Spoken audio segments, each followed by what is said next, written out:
I see you in the chat right there, Doug, which means we are starting the stream right now. Uh, got my camera set up, got my ring light set up. We're back to the normal time, and if we click this face cam thing, it's not gonna work. Which means I have to do this, and I have to do this and this. Hey, there we go. What's going on, everybody? My name is Zach. This is Adam Entertainment, wherever you're coming from. Welcome to the stream. I am chilling. How you doing today, man? How you doing? How are you doing on this fine Thursday morning or afternoon, depending on whatever time zone it currently is? I think from what you told me, it's probably afternoon. That's what's up. But yeah, to get into it is a quick recap of what we did yesterday and what we're going to do today. So we check out our dev scene here. Oh yeah, of course. Gotta make sure my phone is in work mode so we don't get bombarded by scam calls. Because yes, I have leaked my information.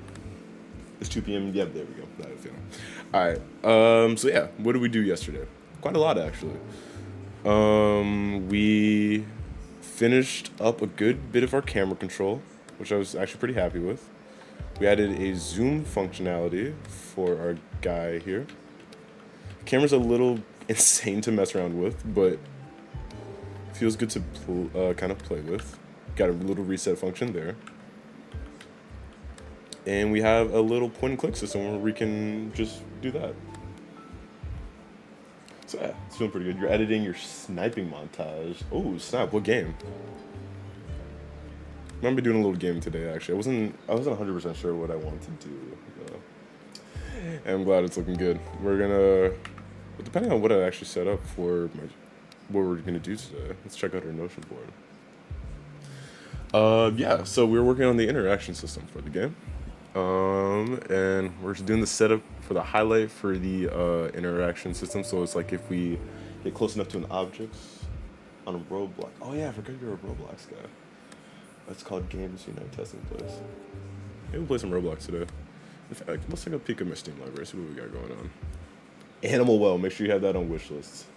Yes, I'm a severe Donkey fan. It's been like 10 years now, I think. That's since I started watching Donkey. Yeah, we might actually play some Hell. We might actually play some Helldivers today. I've been meaning to get into it. Just watch Starship Troopers. Yeah. Might do some of that after we do some dev. I'm not sure. Or maybe we'll play Outer Wilds. I've been a little hesitant to play this game on stream because I don't want anyone to spoil it for me because I have not beaten it yet. I do want to beat it. Wish you had Helldivers. It's a fun game. I always get worried that if I stay away from too long and I hop back in, I'll get that FOMO. And I feel like it's a little bit of a trauma from Destiny too. But it's a great game, honestly. And I want to get back into it. But yeah, so worked on a lot yesterday. We got the point and click going pretty good. We have our camera here, which we set up. That turned out pretty nicely. We used this camera controller that I wrote here yesterday, all by myself. I didn't use a tutorial for this. And Helldivers will probably go on sale at a certain point. Maybe after the whole Sony fiasco. Yeah. Oh, Titanfall 2, you say? Titanfall 2, you say? Like, I don't have that shiz in my library right now, burning a hole in the pocket that is my soul. But yeah, we'll play that at a certain point. I have to get back into that. I was a beast at Titanfall back in my PlayStation days. I don't have footage of it, but you're just gonna have to believe me. We'll talk about that. We'll talk about that if we get into it. It's been a while since I've gone into like any multiplayer FPSs. Oh yeah, you're on PC. Yeah, maybe we'll do like a game day for a stream. It's been a while since I've done like a stream session for the game, or just like game stream sessions. But yeah, today we're going to be working on the interaction system, which is going to be pretty robust, or at least just in terms of like it's our first kind of major UI system. So we have the interactable object highlight, which we need to just make sure it toggles properly, which you can see here. It's actually pretty simple how it's done. Godot has some pretty easy built-in shader editors where I actually didn't have to write any shader code for this. I just had to make a duplicate of our item mesh here, made sure that it was slightly bigger than the mesh that it's representing, and then just make sure that its material is front face culling and just has a specific shading to it. So unshading, make sure that it has this kind of glow to it. And I don't know if we can add an emissive. I want to add an emissive to this. Doesn't seem like we have the option to, which kind of sucks. I'm not sure why. But we'll do that. This will be like our kind of, yeah, let's see right here. Mission on. And I'm assuming if we just do that, yeah, it gives this glow. I did this yesterday by accident, and I was not paying attention to what I was working on. So maybe we'll set that up. But now all that really matters is we have this, let's see, I'll do it right here. Like a last little check just to disable fog, disable ambient. I don't know what I did to just make it glow. I have to look at the VOD from yesterday. Oh yeah, right? Yeah, it's even better when you forget exactly what you did and you're like, wow, I wish I could do this again. I always have to sort through like 2 hours of footage. It's fine. But yeah, what's really important is, look at this little selection thing, and all I have to do is boop, boop, boop, boop. So as long as the mesh isn't too complicated, and realistically, no mesh in this game is going to be more than 1,000 polygons, having a duplicated mesh like this won't be too bad. So all we have to do now is we have to create this item object here, and we need to do a couple of things. One, we need to make sure that it highlights. So let's start writing our to-do list here. We need to make sure that it highlights when the player is in range and they hover over it. So it's going to require us to use the on-mouse enter function, which is actually built into Godot, if you see right here, which is super easy. And then we have an on mouse enter, on mouse exit. So as long as it's within the range of the object, it will have a hover. We also need a way to... That's really it, actually, I think, for now. And right-click menu in the player network. So that one's going to be fun, doing a little UI design. And we're going to experiment with some Godot UI. So this is pretty straightforward. What we want to do is we want to create a bool for this guy. We're going to have a there is in range. It's a bool, and by default it's equal to false. And what this is going to do, oh yeah, let me set my timer. This is super important for focus. We want to use our Pomodoro timer to make sure that we work and don't burn out. So we have our var is in range, which is bool. So whenever the player's in range, this will be toggled based on that. So if there's not like a billion items, this shouldn't be a problem, which there really won't be. I'm solving a problem that doesn't exist yet. We got that. We want a couple of well, actually no, we want a couple of onReady variables, var, and we want this to be item mesh. And what this is going to be is the highlight mesh. Oh no, we want this to be a mesh instance 3D. And this one will represent our item mesh right here. I love that you can just drag and drop variables, that's so awesome. And we got an onReady var here, and this will be our highlight mesh. It's another mesh instance 3. And what this is going to be is it's going to act as the highlighter I was showing you. So whenever we set up our item, I'm gonna have something like, well in Godot they're called resources, but Duck and Unity terms are, it's the same as a scriptable object, and I'm gonna have a whole system of just those. So whenever I place, or whenever I assign like an item object to our item here, and maybe we'll actually model a couple items today on stream. Whenever I call something like a setup object function, it will just plug it into these things, so it'll know what to do automatically. And maybe we'll do something where we can like change the color of the highlight. But for now, let's just do a quick func set up object. And it's going to turn a void, and we're going to go pass, and we're going to say to do when the item resource is created, make sure the mesh is set up here. And let's see, to do set item mesh and highlight mesh. So that's fine. Mesh. But now what we have to do is we have to get the functions, we have to get our signals here, which we have this on mouse entered, which is here. So we're gonna say if on mouse entered and if is in range is equal to true. I don't think you don't have to technically do this, but for some reason not directly checking booleans has given me some issues in the past. That visible is equal to true. Setting it like that is it just makes it a lot easier for me, or just it's a guaranteed working solution. And then we're gonna say on mouse enter. Really on mouse exit, we want to,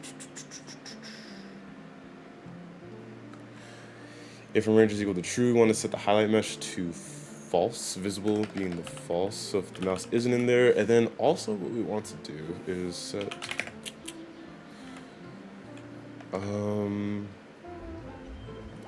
set up, I don't know if, let's do a func process, delta. If is in range is equal to false, then we want highlight mesh to be visible not. There you go. So this is what we call it every frame. This should be fine. And now all we have to do is just put this bad boy right at the bottom, because I like the custom called functions to be, or I like the custom made functions to be right below the Godot specific ones, but above signals. So we got that. Maybe signal should be above, whatever. I don't know what I'm doing. Okay, so now all we have to do is just going to our, not point and click camera, but a point and click controller, and closing all these documentation pages right here. if we go over to where we have the on body entered right here, what we want to do is we want to say body dot is in range is equal to true, and the same thing for this equal to false. There we go. And now, hopefully this doesn't crash.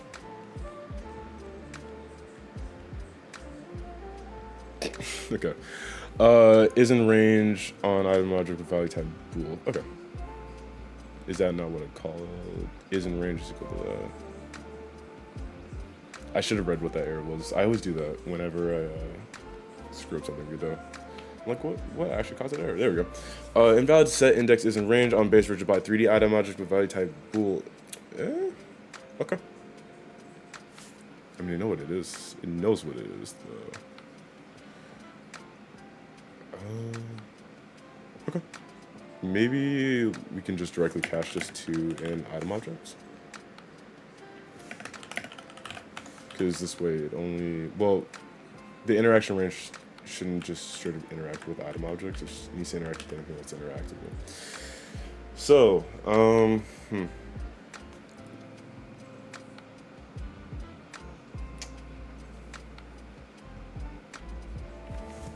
I guess get body that, oh wait, is, can I say body that is instance of, or if is instance of value variable, value type body is type item objects.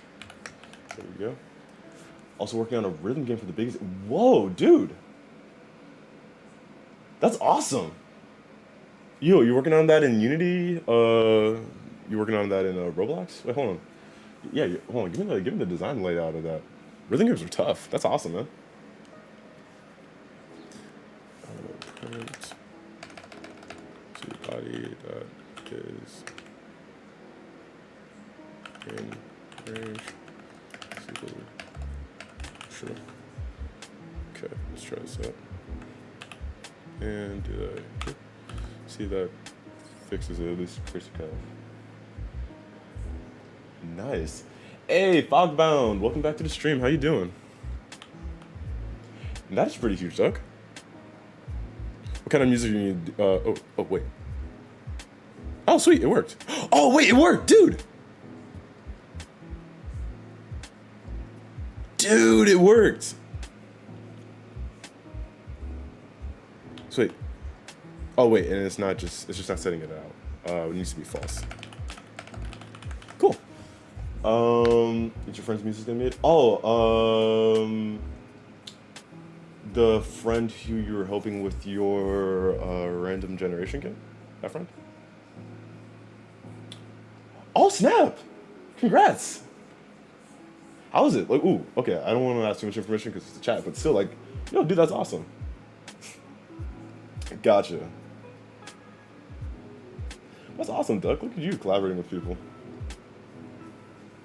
What kind of stuff you doing, Fogbound? You doing like a teacher's aid? You teaching the kids? What you doing out there? Give me the rundown. Or maybe not kids. You're in college. I don't know. I'm gonna not make assumptions.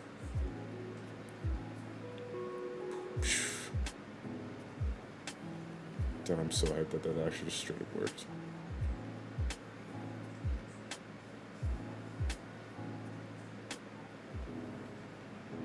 Okay, and I can make like a little interaction range at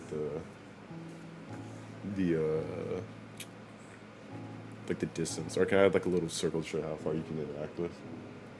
And yo, Duck, make sure you, if you're like want to give some spoilers, make sure you post some of that the music tracks in the music chat. We haven't had that chat active in a very long time, and a rhythm game track would be sick. If you're down. No pressure though.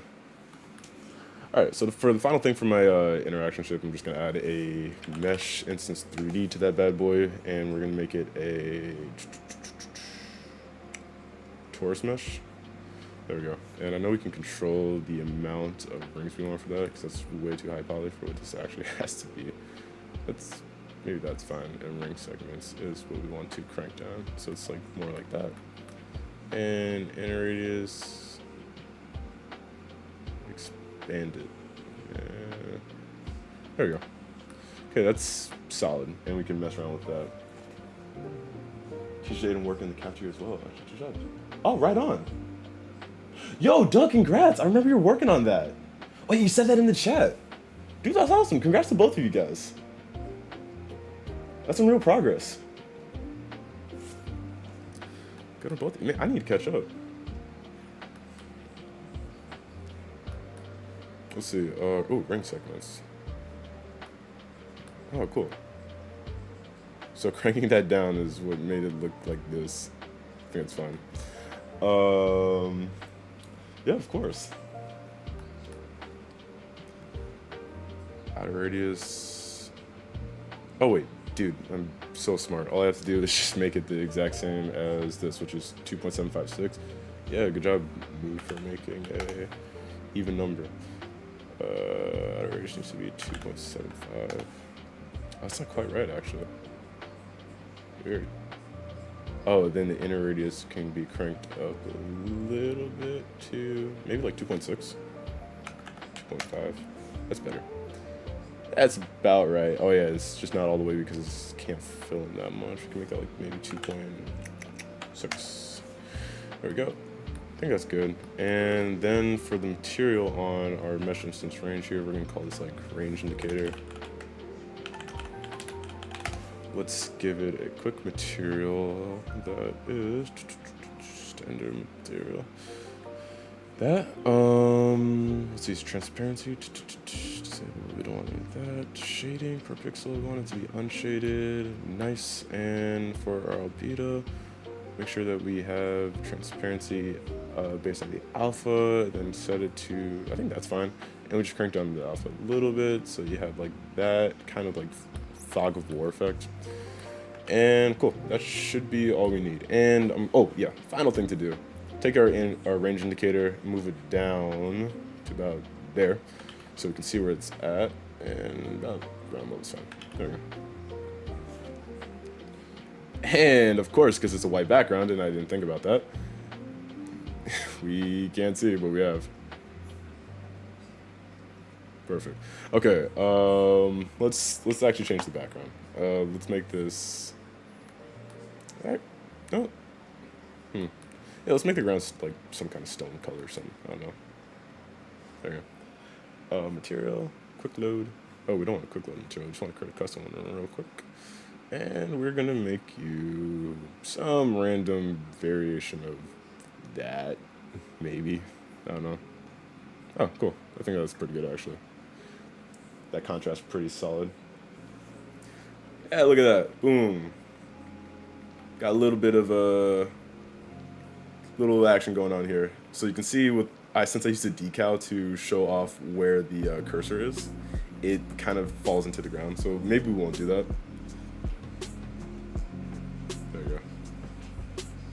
But look at that. That worked actually super well. I'm really happy with how this turned out. And we can back this up. Of course, before we do that, always got to comment out the code. This is something I want to get better at as we go along. This is pretty straightforward. Let's do this. Takes the item resource and assigns the proper meshes. Sweet.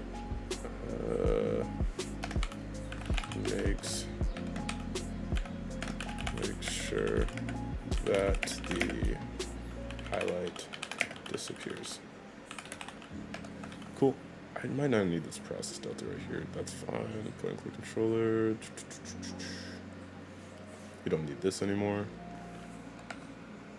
And sweet. Checks if the body is an item object before changing its variable or its range value. There you go. And doing the same. I think that's fine there. Back up the project, of course. Trying to make a camera bop to the beats of the song dynamically, not making animation which doesn't sync with the beat. Yeah, you know, that's like,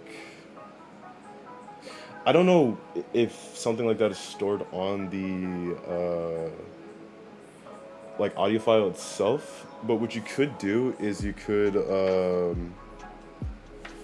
read the beat of a song, like just see like where it's at a BPM, and you could probably plot that into a graph and then learn between like the different peaks and valleys of it.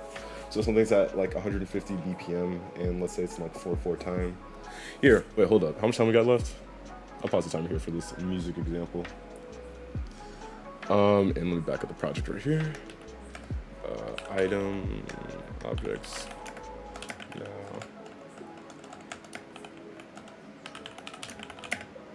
Highlight.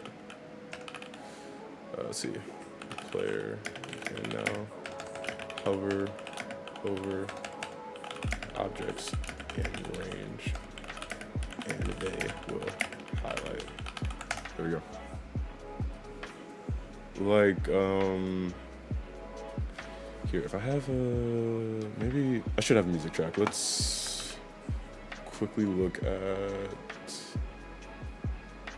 let's open Audacity real quick. And let's get, sure. Yes, you can, yes, next. Yep. Don't do that. Next, yep.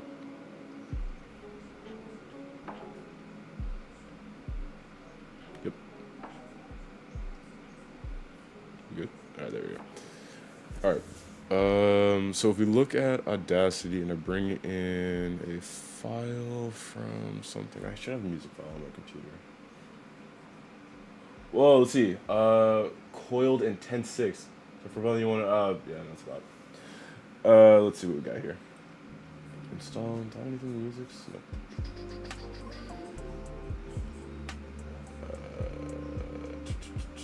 Where's it? Video music? Seriously? Alright, I should have something. I wanted to like show you where my brain's at before I forget about this inevitably. We'd be on a project probably. I feel like I saved it under. Oh yeah, no, I found it. There we go. Music. No, seriously. All right. So. Okay, hold up. I'll figure this out. I got you.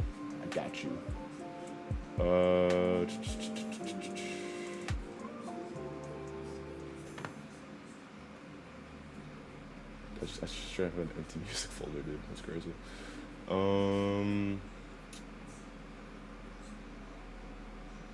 would it be? Somewhere in here. Not you. No, not that. Ah, here it is. Alright. So this right here. Oh, see, look, it could tell what the file is. It could tell what the tempo is with the BPM. But you kind of have like these peaks and values like where the music actually occurs. So what you could do is you could just take whatever the BPM is and either create something like a sine wave for your camera or tangent or whatever graph that fits the best, and you could the beat is 130 BPM on a song. All right, cool. So like that could be like, what's that, like 130? That's too fast. But like basically, yeah, if you just know the BPM of the beat, what you could do is you could just map it to like a graph and have the camera bob like that. And like on certain points you could go like if there's like a drum beat inside of there. Or what you could do is just have it track to like a specific part of it. Like if there's a drum beat or like a primarily, I guess, loud part. Like, you know how you can like equalize something in Spotify to get it? I don't know. I'm rambling out here, but that's an idea if you got anything from that. All right, back to it. So we have our highlight right here. Now let's get the right-click menu. So I don't know how we're gonna do this. This is gonna be interesting. So the thing we have to do now is we have to figure out a way. What's wrong? Oh, make sure resources have been imported. Oh, cool. It's freaking out because of the theme I used. Oh yeah, that's why Godot looks slightly worse now. Excuse me. Okay. We'll check that out later. let's do this. So what we have to do for this part right here is figure out how to approach this. One is I want something tooltip like, so you can at least know what item you have. And I don't know how to do that. So we're just gonna screw around until we find something. I think the first thing to do with that though is to not do this on, maybe do this on the player. I'm not 100% sure how I want to handle this. Like if I want the player to like have all of the specific interaction bits and pieces. We're gonna try to see if we can figure this out without the I need documentation, which is gonna be interesting. So we have this canvas layer here, and what I want to do is inside this canvas layer, we want to bring in a panel, and then we want to make this a little bit bigger, like that. And then inside this panel, we want to give it theme override style, make it just like a style box flat, because it gives us that option here. And then I'm going to give it a little bit of a border, like that.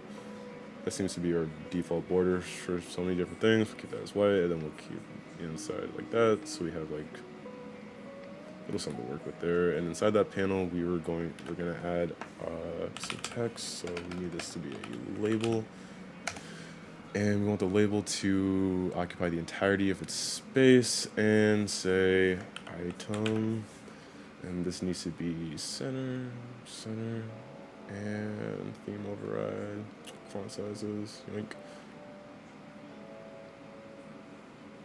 There you go. And now we can mess around with not that, because it's occupying too much space again. Basically, we need its margins to be here, here, and here, so it doesn't expand too far. And now what we have to do for this is make sure that this tooltip thing right here actually follows our player. So we're going to save this branch as a scene. We're going to make our first subfolder here. Under scenes, we're going to create one called UI, and then this one is going to not be, we're going to call this one tooltip. Then we'll save this as a scene, which is, there we go, sweet. And inside the tooltip, which looks a lot crisper here, what I want to do is, let's see, scenes, tooltip, let's go to our scripts here, make another subfolder, UI, okay, tooltip.jd, pop that in there, awesome, sweet. All right, for sure, no problem, duck will be here. So let's do a class name here. This will be tooltip. Then let's see. I didn't get like the usual like string duration thing I was doing before. All right, so we got the class name here. Let's make this tooltip. Now what I want to do is I just want to see if we can func process delta, and let's look at how we handle this on the point and click controller, because this uses the get viewport, get mouse position. I want to assume that I can just say global position is equal to get, I'm just going to viewport, get mouse position, and hopefully this will just straight up work. Okay, it did.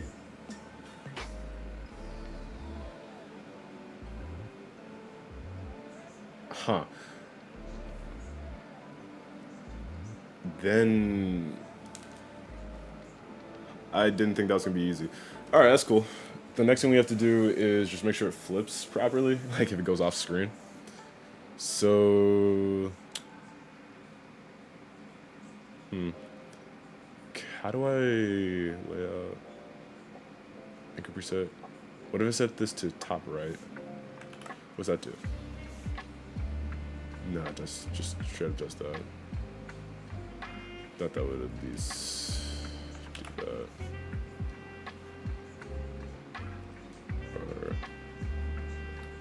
Oh, no, but it's based on the origin. Okay, so I think what I can do is, with our tooltip here,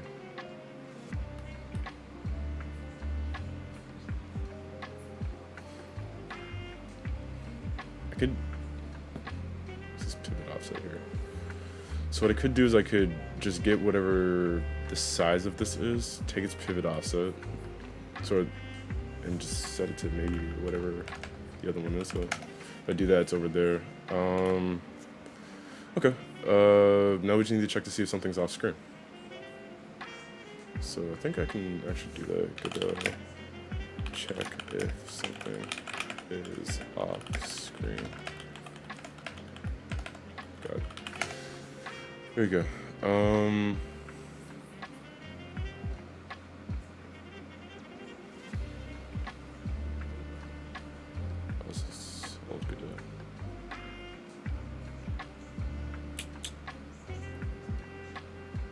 Emitted when the visibility notifier 2D exits a viewport view.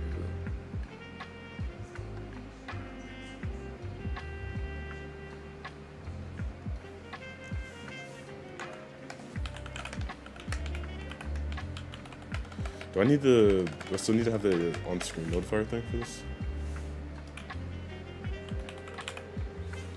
Visible on-screen notifier. Okay. Oh, whoa, okay. Oh, whoa. So I can,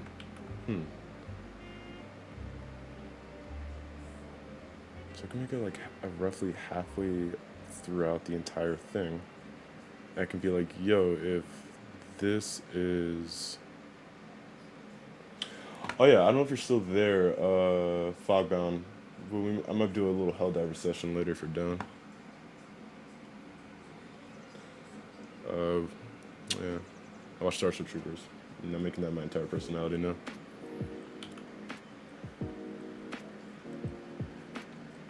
Oh, sweet. All right. So how about this? The stream's gonna go on for a little bit longer. Yeah, stream's gonna go on for about an hour and 20 minutes longer, which takes us to about 1 o'clock. You done? Hey, Ben C. Merrick, thank you for the follow. Welcome to this think tank. How you doing? Oh, but yeah, Fog, I'm thinking like maybe like 1:30, like something like that, wherever we're at. Yeah, for sure. Let's do visible on-screen notifier. This will be the right notifier. And let's duplicate this bad boy. And let's do the left notifier. And let's... Dude, this is why I love Godot. Like, this is such a like a niche thing that is like something that a lot of different games use and like need to have inside of it. And there's ways you can do this in script, but like the fact that like just an engine solution exists like right here, and I can be like, oh yeah, I need to know if this is off screen from the left side or off screen from the right side. It's just like, is it? Okay, cool. You can just send a signal out from it, and that's awesome. Like I freaking love that. Let's make this blue. I like blue. Boink. And that's purple. All right, cool. We got our left notifier, we got our right notifier, left and right, brain. There we go. Hey, wait, hold on. You're reading, though. That's doing something. Most people our generation don't read anymore and beyond, so props to you, honestly. That's actually inspiring me. I should probably read later today. I have a book that I bought a while ago on how like the games industry is changing like just how we think in general. So maybe I should do that. I need my brain to kick in. What was I doing with this? So what I want to do is I want to say like, hey, if this is now off screen in its entirety, if this like part of our tooltip is off screen, switch it over. And maybe I don't want this like 4-inch. Maybe I just need like a little piece of it, a little bit of a piece. We'll put that back there. I'm gonna do the same thing for you. I probably don't need this one. We're gonna keep it in there just in case. Got to finish 2 books by next week. Oh, you got it. What's on your reading list right now? 2 books is nothing. I say as I'm struggling to finish literally the last book in the Hitchhiker's Guide to the Galaxy series. Okay, let's get here. Let's get a screen. Let's get a screen exited on our tooltip here. There we go. And what we want to do is we want to get the size of our node here. So I want to say var pivot or var new pivot is equal to size, like the negative of it. Oh, negative size dot x. There we go. And we are going to. Oh wait. Then we're gonna just set pivot offset equal to new pivot, which is actually just negative size dot x. Hey, look at this. We're making our life easier here. Awesome. Chicken it. Why are you torturing yourself? Oh yeah, I forgot you hate barbecue sauce. That's tough. That is so rough, dude. What do you mean I can't do? Oh. Wait, do you not like ketchup either because of your tomato thing? I feel like that severely limits your nugget customization right there. Gotta expand your horizons. Dip it in straight cinnamon. It's a terrible idea, but you know, changes you. Combined cinnamon, cheese, and popcorn once, and it was just terrible. Sweet and sour sauce. Oh yeah. Oh, you guys still got that? Lucky. I have one pack of the McDonald's sweet chili sauce from like the anime collab, which was actually gas, by the way. It was like the Szechuan sauce, but better. And I'm saving that for either A, the day I just want to eat more sauce and I really need it, or B, that sauce becomes like $1 billion in valuation. Because I remember the Travis Scott meal receipt sold for like $60. You didn't have any sweet and sour sauce. Oh, you know, Duck, you're okay. I see like your icon and I see Fog Bounce, and I got you guys confused. Get yourself some barbecue sauce. Popcorn scoop and thing with flavor of popcorn and stuff. This is really important. This decides if you get to stay in the server or not. It's a semi-joke. Oh, dry nuggets and popcorners? Dude, please tell me you got some water with that. Or throw in a Popeye's biscuit if you want to suffer. I need to finish this. So if it exits the screen, then the pivot offset is equal to that. So that should be right. It did not work, and I just popped my ears. All right, right screen notified, exited. Let's see if it just straight up prints it. Gone. And let's make sure I actually labeled them correctly. Yeah. Okay. No hydration. Dude, you are playing with actual fire right now. Why are you doing that to yourself? What flavor of popcorn is though? You're dodging the question. Get yourself some water and answer the question.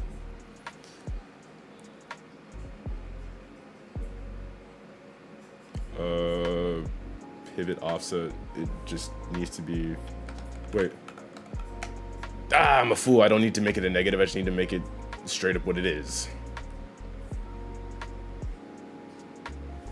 Yeah.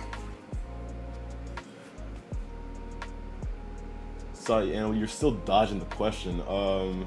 Yeah, I want to get Animal well. It's like I need to work. Why aren't you flipping your pivot? Dang it! Or maybe I'm just dumb. These are things I consider but never actually internalize. I'm dumb. All right, we just need to figure out why our tooltip just won't switch sides. Our sides. That's that's number 2. Yeah, no. I heard. No, I know you heard me. What flavor popcorn is you eating? This is important. It's the sides if you get to stay in the server or not, depending on what flavor popcorners you prefer. I judge people on their snack choices, not on their character. I feel like that's more fair. And that is our timer. Not sure what's going on here. Or at least I know why this makes sense. No, I don't actually. Let me stop lying to y'all. The pivot offset is 434. The regular one, red bag. Okay, not bad. My personal favorite is the kettle corn. I think that might go pretty well with nuggets. Health-wise, absolutely not, but body-wise, solid. Is it, dude? It's just gonna be so annoying if it's the anchor. That's the problem. It's my timer, so I really need to again be like, hey, I need to switch sides here, but I'm not gonna do it probably because this is now bothering me more than it should. All right. What am I doing wrong here? What's going on? Pivot offset, fine. Rotation, fine. Do I just need to straight up, like, move it to the left? Is that what I need to do here? Based on the locale, left to right. That'd be, I mean, it's following the origin of it, and this pivot, pivot offset. By default, the note, if you change it, it will rotate or scale around this pivot. This property is set to size divided by 2 around the pivot's control center. Okay, so.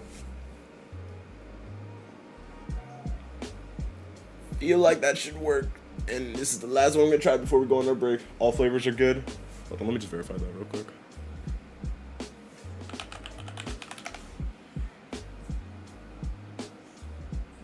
They're still doing they're not promoting the Breaking Bad one anymore. Hold on, let's see what we got here. Is on my Pepsi? No, I don't want to accept the cookies. Is that Don Cheadle? Man, this is super bad for my focus. No, I don't. Fine, you can have my cookies. What do they got? Sea salt, sour cream and onion. Okay, sweet chili, white cheddar, kettle corn, cinnamon crunch, spicy queso. Okay, I'm lactose intolerant, so this makes me upset. This is the one I'm deciding to be angry at today. You should stack them all into like one single thing. Oh wait, no. Since popcorn is just like cornmeal and then they grind it up and like make a chip out of it, you should take all of them, grind them all together into a batter, then remake the chip and make one singular amalgamation of popcorn, like a biblically accurate popcorner. You can make like a starship or something. You should do that. You know what? That's your mission today. That's what you gotta do today, bro. You gotta make your own popcorn. You gotta get all flavors, all 9 flavors or whatever, and unite them into one unholy chip. Okay. Let's one last try on this before I just be like, all right, cool, we were taking a break. I strum on the bass for a little bit, and then we go back to it.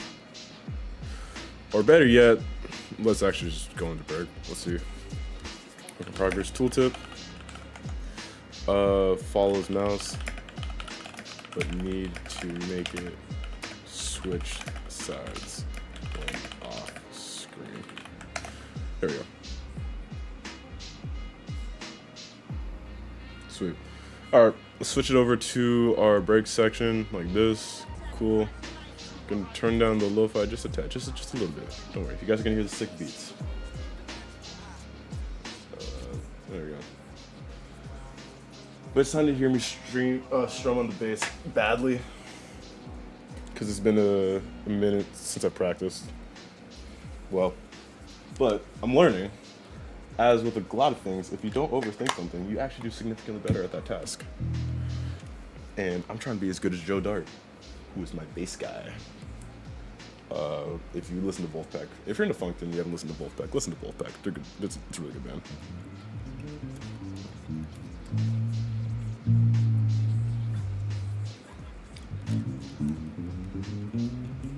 Yeah. The weird thing about bass, like versus guitar, is even though I know where I'm at, I can kind of feel myself playing accurately, it doesn't feel right. I don't know how to describe it.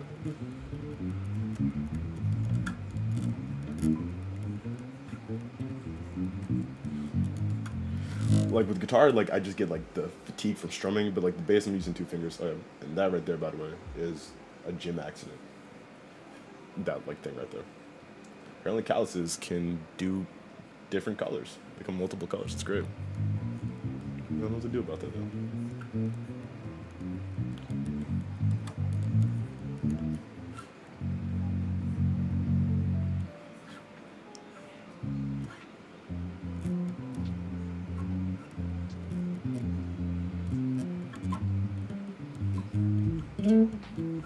Yeah.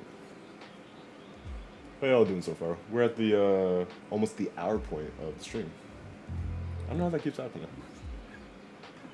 Besides just time doing what time does.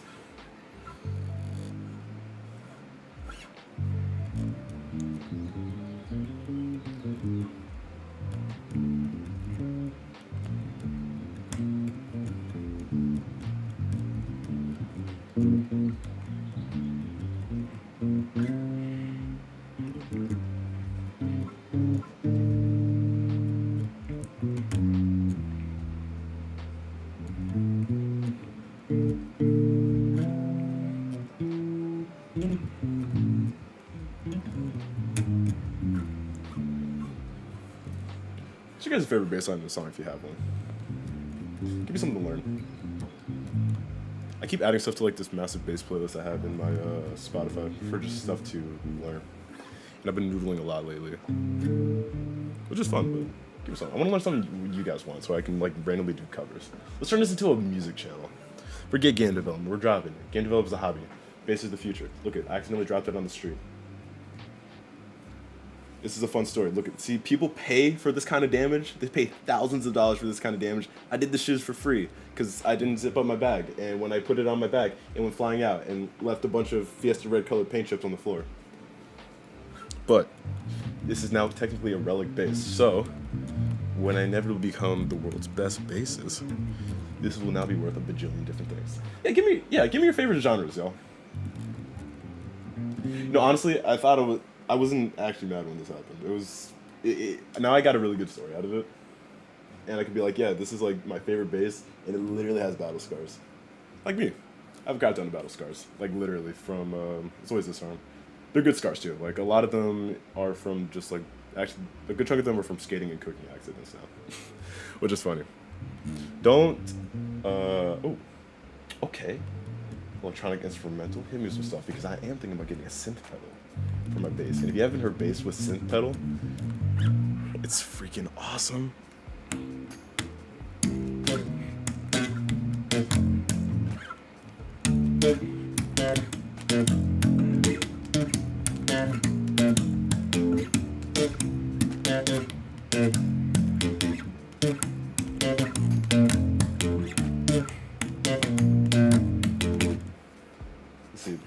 So if you're listening to like EDM and stuff like that, or are you taking this back a decade and then talking dubstep? Because dubstep, I know. Dubstep I still actively listen to. And yes, I'm an adult that pays taxes and I still listen to the dubstep. That track's pretty fun, man. Give me your favorite. Because I love all Motown stuff. That's pretty much what I was raised on as a kid. And I feel slightly alienated in high school when I was talking about music choices. Oh.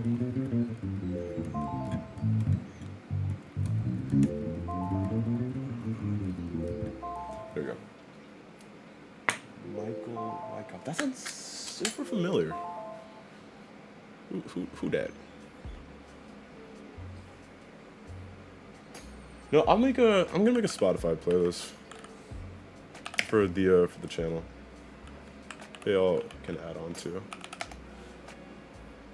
Wait, I know I've listened to some of this stuff.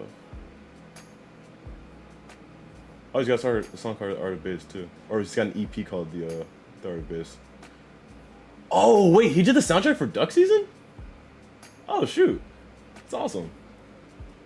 Play anything by Luis Bonfa or Erica Badu. Oh sweet. Yeah, okay, hold on.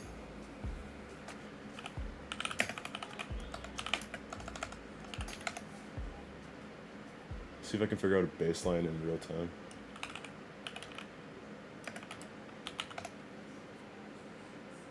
So we got here.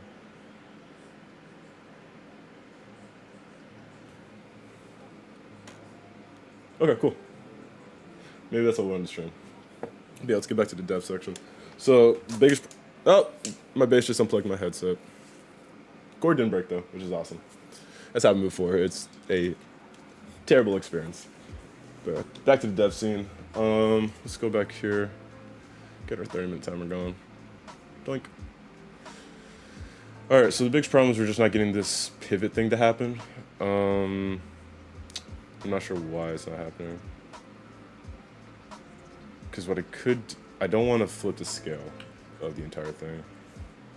Because if I do that, the text is going to be backwards. Which, you know, cool, it works like that. If it doesn't, it's not going to. That wasn't a sentence, but I know it's not. Snow doesn't have a control parent? Yeah, no. To use appropriate layout properties. Okay. Is that why the pivot's kind of screwed up? Because it's not this per se, it's from here? No, it's the same diff. Layout direction inherited. What do we have for here if we change this up? Let's see. Inherited automatic layout direction determined from the parent controlled layout. Left to right layout. See if we just set it to top right here, maybe that changes it. Because I feel like oh, yeah, no, okay. That's fine as is. It's just purely because of that. Okay. Really, it is actually just,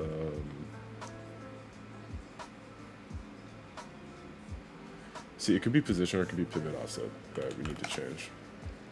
I want to just try out that pivot offset one more time, just see where we're putting it. No, it just straight up stays there. Okay. So the next thing I have for this tooltip here is rather than changing the pivot offset, which is what I was hoping it would do, we just change its position. So if it's off the screen, we can set it to not that, but we want it to be the negative of that. So it'll technically be off screen slightly, but do that should, no, do the exact same thing. Interesting.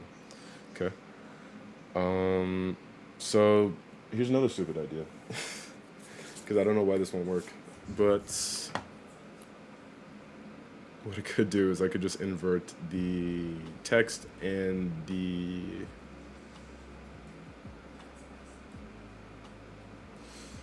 what I could do is I could just invert the text and this tooltip, which is kind of dumb, but works. So like if we take the scale of this -1 like that, and then we take our label, and then we also look at its this is localization. Not that, we need to look at its transform. Display text, nope. It's layout, it has to be layout. There we go to its transform. We take its scale, and we just turn this to -1. Oh no, look at that. Okay. Nope. So this is interesting too. Its pivot is the top right. Cool. Okay.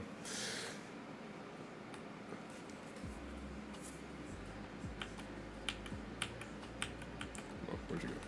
There you go. Alright. Hacky solution, but solution nonetheless. Not that. We don't want to mess with that. So this is a hacky solution, but a solution nonetheless. What I'm going to do is I'm just going to flip the tooltip and flip the pivot of it. And for our text here, I'm just gonna make sure that it's in the center like that. So, oh shoot, no. No, that's fine. There we go. So if we look at our label here, its pivot's in the center. Look at the tooltip is right there. Oh no, wait. Isn't this? Interesting. Okay, so here's the next thing to try. We just want to swap the x-axis. See if that does that. No. Okay. Weird, dude. Oh wait, I see what I did wrong here. Nope, that's not that. Cool. The pivot needs to be back to normal because you shouldn't be there. You should be up here. There you go. All right. Here. There we go. Okay. No, not quite. God. Okay. Pivot. You need to be right here, dude. There we go. Okay. Pivot back to normal. Let's go to our label here and change our labels pivot to be the center, like so. Make sure that's back to normal. Check out the tooltip. Let's pivot there. Check out our label. Pivot is in the center. Perfect. Okay. Let's go over to our tooltip now and see if we can just flip it on the X, and it should hopefully do that. Yep. And go to our label itself, and if we just flip that on the X as well, hopefully this works. Yeah, okay, there we go. So this is what we're gonna do. This is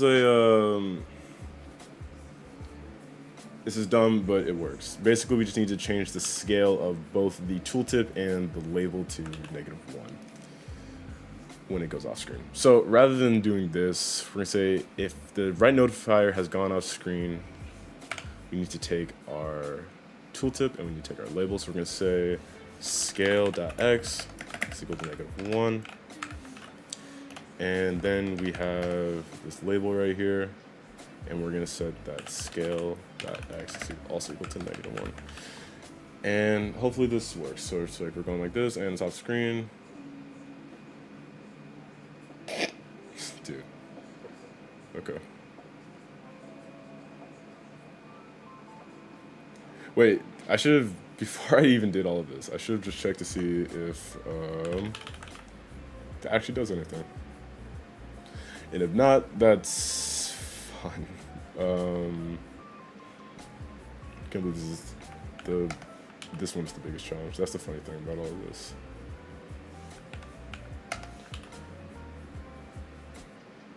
No, wait, what? Okay. So this should work. Alright, that's fine. That's fine. This is the right notifier. Okay, so on the script, if the right notifier is off screen, then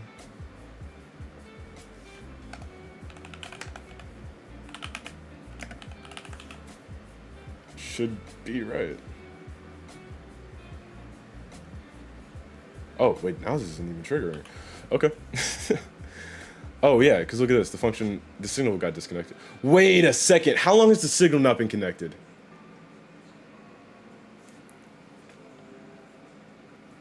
That is so dumb if this is the reason why. Oh my god.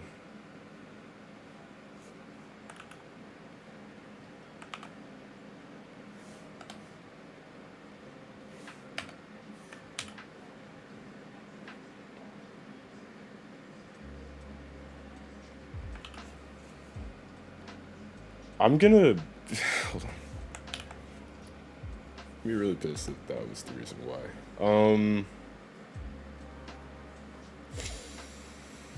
Okay.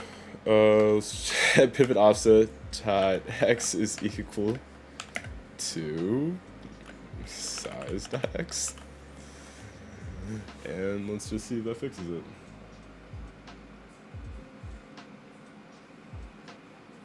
And I just want to put let's get print in there too. Well, just to see if this is even happening.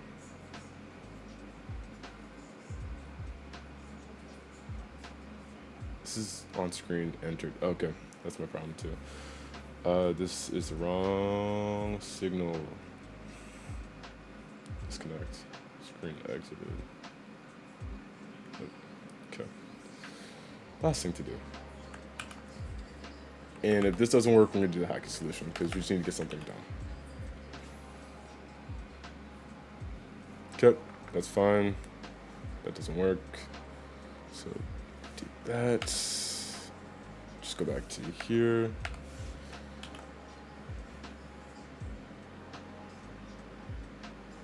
There you go. Oh yeah, you know what? It's because of the flip. It's not gonna take that. Okay, that's another thing I have to fix too. Because of that flip, it's going to be weird about that. Okay, we'll come back to this, honestly. Let's add a to-do. Make a tooltip adjust to screen. Or maybe we'll just have a in-game tooltip because this is a little more trouble than it's worth. And we actually have a way more important thing to do, which is getting this right-click menu popping up when the player clicks something. So what we need to do is we need to actually design that right-click menu and go into our, we don't need nav cursor anymore, no, the item object. We need to go to the player tooltip. We don't quite need you right now. We need a 2D. This needs to be a panel, and we need to make this the context menu, or the, let's see, here's a mouthful, interactable context menu. And let's save that under scenes, UI, save it, awesome. Oh, I'm assuming that's just like, I don't know what this is actually. That like red thing is there. Is that just what all 2D scenes look like now? I guess. Okay, I don't know why it's showing me that. Okay, it's not even that. Maybe it's just something I've never noticed before and I'm just losing my mind, which is very possible. But for the interactable context menu, what we want to do is we want to go to the style box flat here. We just want to make it that. I want to make it similar to the tooltip color scheme that I chose before. So let's go to tooltip and to the theme override and just make sure that we have saved this color, adding this to the swatch, and we've also saved our border color. Adding this to the swatch as well so we can keep things consistent. Then what we need to do is inside the context menu, we need to add a couple of things. One, we need to make this bad boy scale properly with different options, and yeah, that's a whole other thing we'll figure out later. But let's just give it the appropriate border sizes. Cool. Expand it out to be what we want it to be. So I think maybe here's fine. It occupies a decent chunk of the screen. That's fine. And we want a couple of things. One is a label. We want that to be at the top center, and I'm gonna mess with these pivots here. There we go. Oh yeah, because the border is slightly off. That's fine.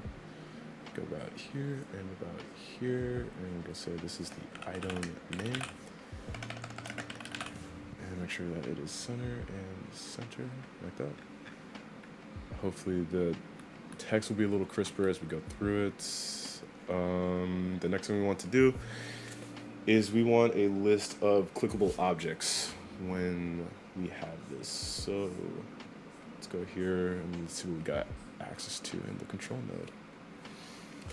So we can put a menu bar, which is something we've done before in the previous game.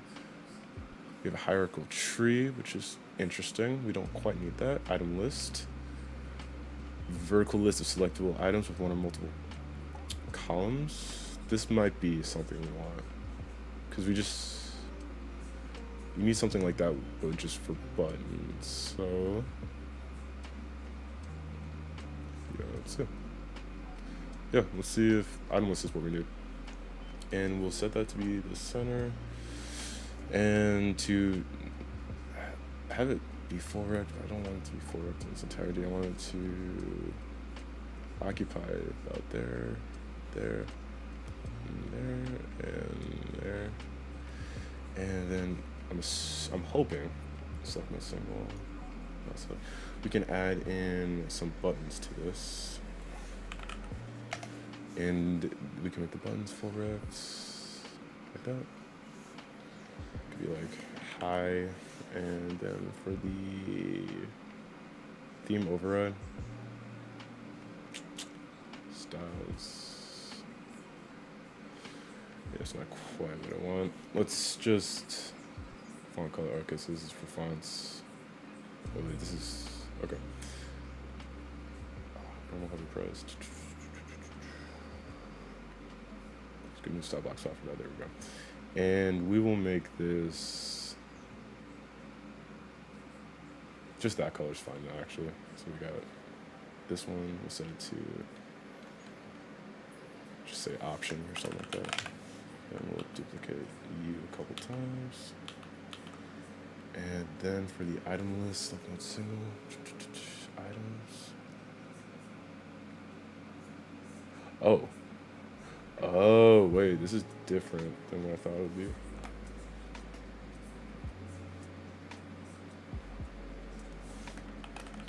Oh, cool, okay. Columns 1 icon.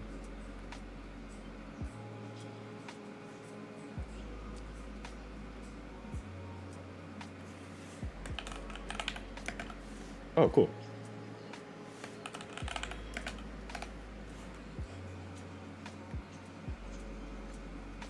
Oh, sweet, and it scrolls automatically too. Nice. Can I just like change how this looks too? Text will run whenever ellipses, auto height. Allow reselect, single mode, multi-select. Oh, cool. All right. Got a lot of different options here we could do. What about this? Item clicked index. I can't get like the exact name for what it is, which kind of sucks. But what I could do is I could just say it uses specific things. Icon mode tab.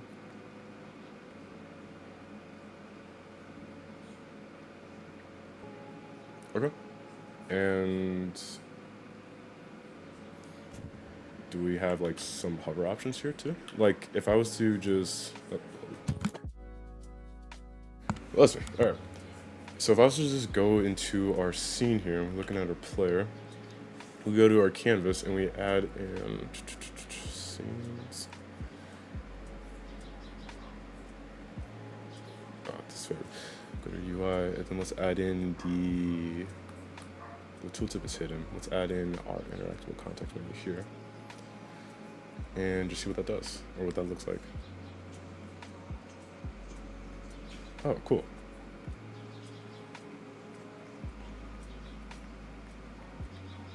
So that gives us like a lot of options for that. And this is also showing me on the player that I need to handle the clicking on unhandled input. Oh yeah, okay. If input that, yeah, okay, this needs to be handled on unhandled input.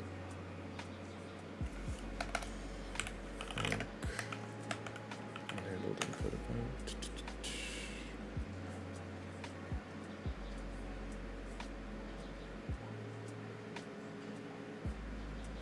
Okay, hoping this doesn't break everything if I just do it like this, because what we want to do is we want to take that, put that in there, pop that in there, get rid of this pass because that is no longer necessary. Fair new location, world click, index, and that, there we go. Oh, we're in entity file here. There we go. And could I just do event? Is action press move? Is this gonna freak things out? It is. Okay. So if event that is action pressed move, does this give us what we want it to be? So we can still, oh crap, okay. Index position on dictionary. Oh wait, is that because I clicked off map? It is, cool. What clicks?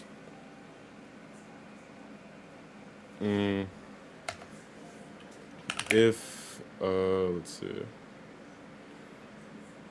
Wait, crap. What was the error that popped up?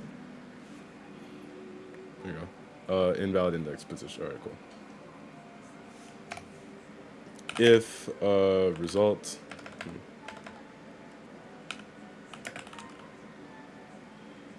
That find key, I guess, position.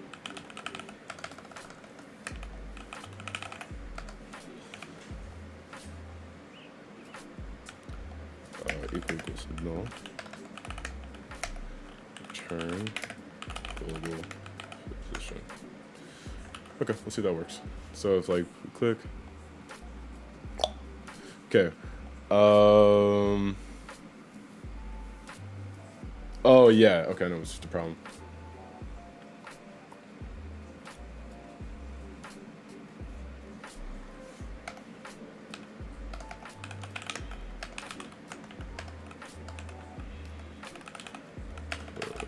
Position. Okay, let's try that out. See where we're going here. It's freaking out there.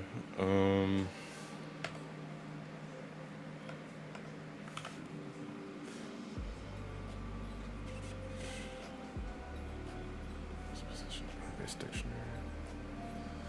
Result dictionary says 0, new key. No. Okay. I'm guessing if result that is empty, do that, return that, else don't return anything. So let's try that out.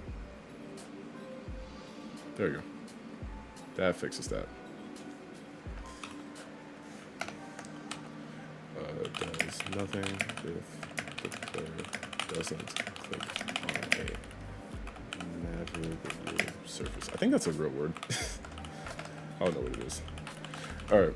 The next thing to do is just making sure that our pop-up menu actually absorbs the input, which it does. Sweet. Now we just need to make sure that it actually pops up. So if I do this,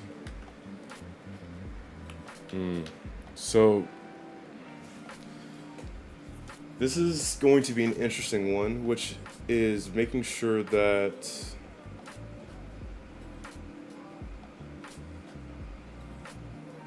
well, let's just make it like if you click on it, you can see it and this will pop up, but if you rotate the camera, it'll just close it.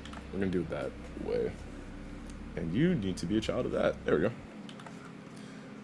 So let's make it where if the player, how do we want this to work?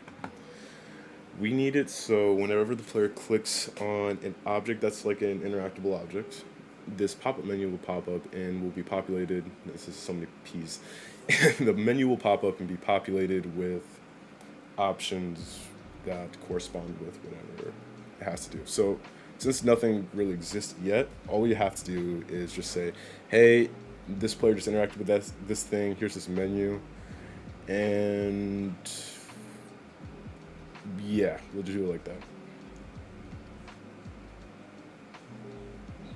Yeah, okay. So what I have to do is I have to say, all right, well, first off, the first thing we have to do is we have to make sure that the right click is set up. So we got interact, and that needs to be right click. There we go. Then the next thing we have to do is make sure that if the player interacts with an object while it's on the scene, it will just kind of ferry itself over. So this is a perfect time to actually test out something, which is the signal bus system. You're playing Timefall right now? Ooh, who's your main? Or do you play pilots only? I used to play pilots only because I was just too dang good at the other one. Let's do an auto load script and actually create that real quick. So go into our scripts folder here, create a new folder. We call it auto loads. Inside auto loads, let's make a new script called signal bus.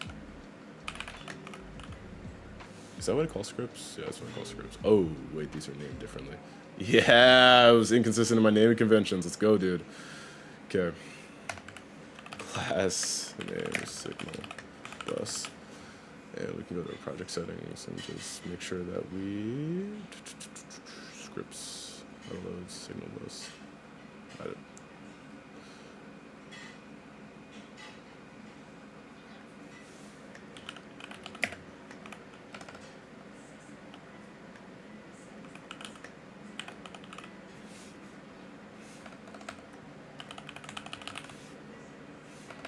Let's just call this one signal bus manager. Will be the name of the node. Cool. And now all we have to do is just make sure that we connect the correct things to the grapple. Hey, yo, tone is heat. That's actually, I think that's a loader I used to use on PlayStation. That's the one with like kind of like the heavy hitting rail cannon, right? I used to use like Tone and Ronin, I think. I can never really quite get around the sword though.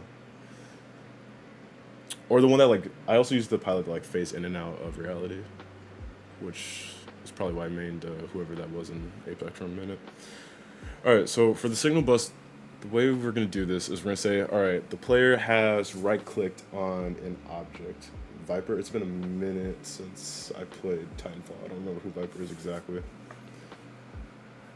But what I need to do is, Tone's the guy with the shotgun after 3 shots of lock. Oh, okay, yeah, no, I used to play Tone.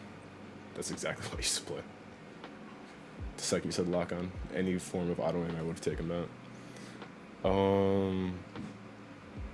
So I want to check out the item object just to see if that's like.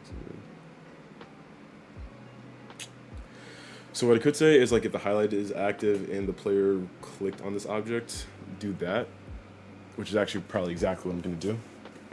So let's do that, actually. I need to create a signal called, how do I want to handle this? So the way the signal bus system is, like, you need to connect, like, something to something, and then, like, it signals back from it. Like, I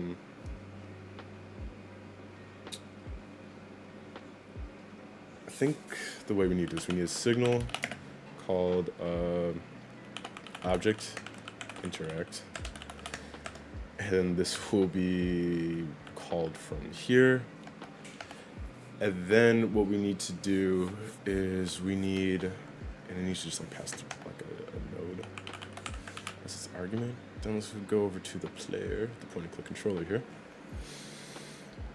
On ready, we're gonna try this here. It's going to be signal bus. I don't know if I want signal bus or signal bus manager. I think I want signal bus that objects. Is it signal bus or signal bus manager dot? There we go. Object interact. Okay, so I do have to call the node. Dot connects. Okay. And then what we can do is all the way at the bottom here, we can say func on object interact, and takes an object as our argument. Let's do them and pass it. Then we'll just take this guy here, and we're going to here. Connects to signal autoload player interacts with object. So now I think all I really have to do is have this, like, print object interacted with, and print object name. And now all I have to do is, if I go over to our item object here, and I have a func unhandled input if event that is action press interacts and is in range, then I want to say, let's go back to the signal bus here. Let's create a func called emit interacts, and it takes an object as its argument. And then we're gonna say object interact dot emit, and it takes object as its argument. Okay, and then we go over to the item object here. We're gonna say signal bus manager dot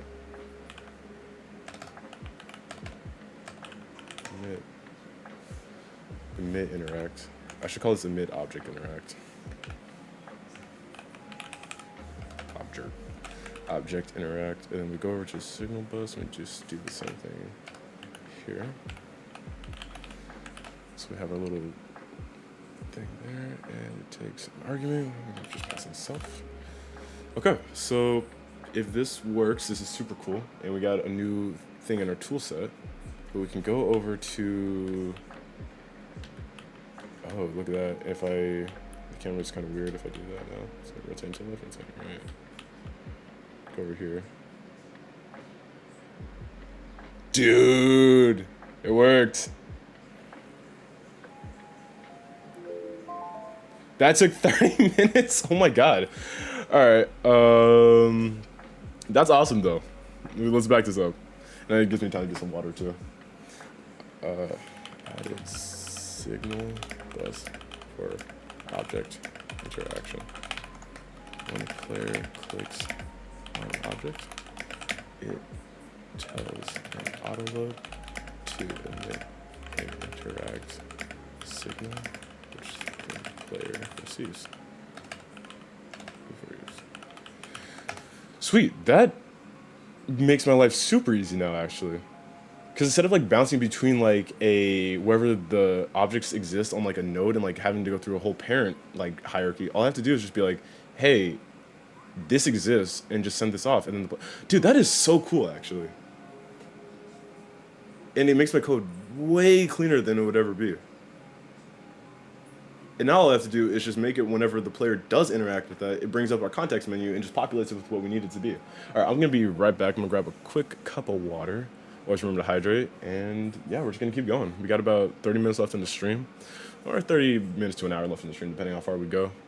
But yeah, BRB, y'all.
All right, return y'all. Doing a little 5-minute break in between. Going back to the base.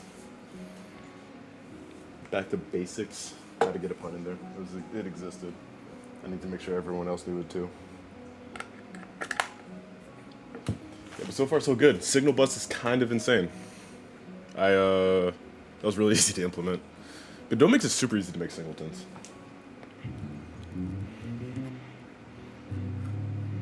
Double stops.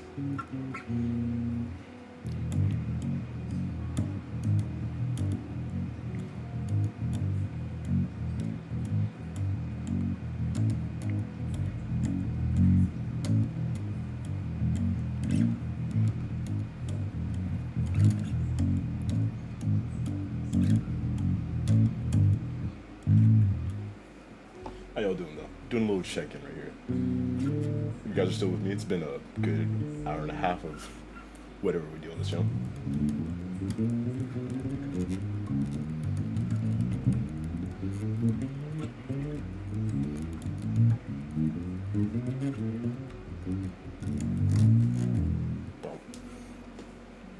Let's check out what's going on in like game development news. It's been a while since I've just like actually kept track of stuff. Oh yeah, and I forgot the lo-fi needs to be turned back up, kind of.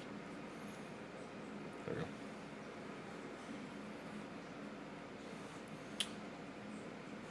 go. And now I'm really thinking about Animal Well. I don't even play Retrovanias that much. But I want it. I feel like it's... So here's the thing. If it's 10% off right now, which is always, you know, a sales can hit. And it is Steam Deck for it, of course it is.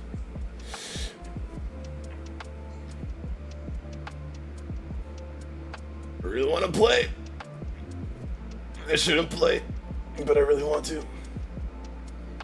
It looks really cool.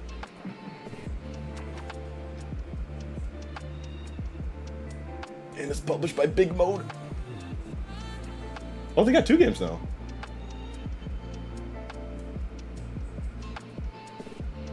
Big Mode is definitely a publisher I want to go with. 1 for the memes, and also 2 because it just seems like it's cool.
Lil Yachty made a song with one of the best bass lines.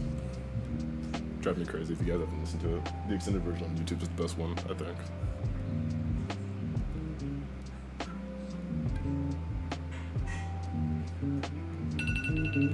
What the hell? That's my dog walking around.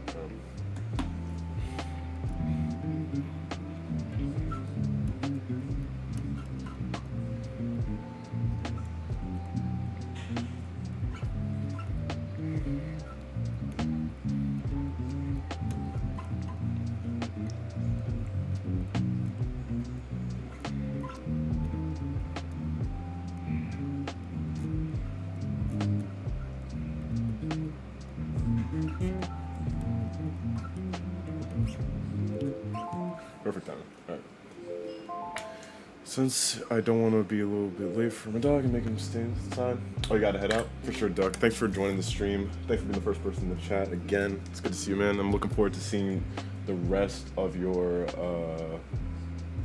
Hey, thanks. I appreciate it. I'm looking forward to your rhythm game, too. You're working on a lot of awesome projects. Hopefully you didn't, put the, random generation stuff on the full back burner too. I don't know if you're on stream when I checked it out, but it was like really good, like seamlessly good. But yeah, have fun with swim practice, man. Take it easy.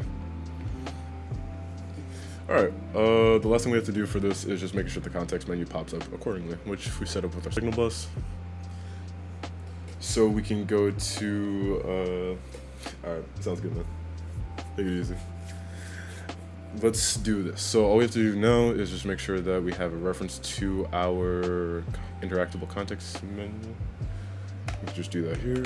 Already var context interact. Let's just call this interact menu. And we type. Did I call this anything specific? Oh, okay. Oh, I don't really have anything for this actually. Do I have to make it a type? I don't have to make it a type. I just have to make it something. Let's make sure we can access both these as uniques. There we go. Pop that bad boy in there. And then we're gonna say if that happens. You know what? Here's another thing we have to do. Let's go to the interactable context menu, give it a script. Yeah, that's what I have a feeling. That's where I screwed up.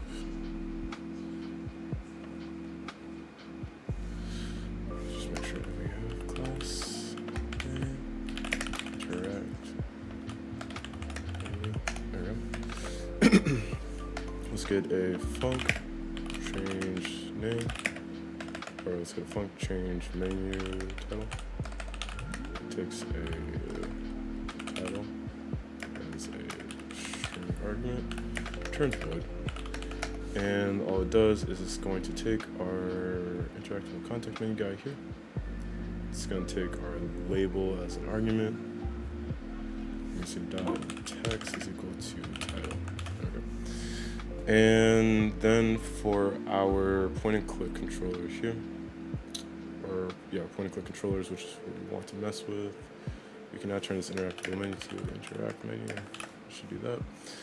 Then we're gonna say interact. Oh yeah, you said the title. I mean the timer again. There.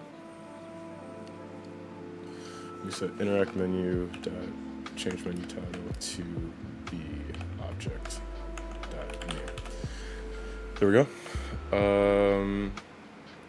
Then we can have another thing, which is func close menu, and all this is going to do is just close the interact menu. So we're going to say interact menu dot visibility dot visible is equal to false, and this one will be this interact menu is equal to true. Sweet. Now let's just make it so whenever the player uses the move, we'll just say call the function. I've already done that actually. And I don't actually need to do this, which is nice. I can just say close menu. We should call it close interact menu actually. That's a little more distinct, especially if we have something like a pause menu. There we go. Okay. That should be all set up. So if we do that, we can close the interact menu and hold. Excuse me. Oh yeah, you know, I didn't think about camera rotation, which is kind of important for this specifically. So we go to our point and click player here. This camera pivot controls everything. What we can do is we can just do this wherever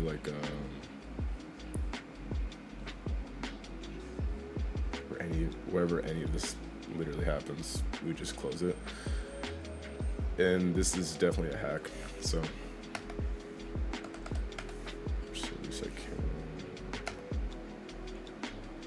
well, maybe not for the zooming in and out, but definitely for the camera rotation.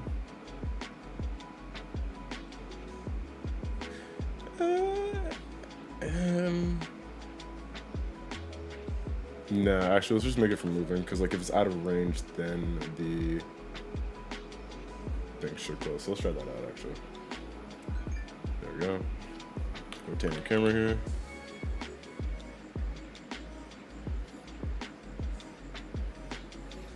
Okay. And what I need to do is like if I click on a different thing, it needs to change. And that needs to be this interactable context menu here needs to be following the mouse position at all times. So, let's see.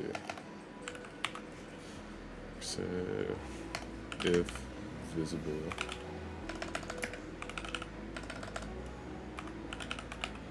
So it's equal to false. Or could I just do this?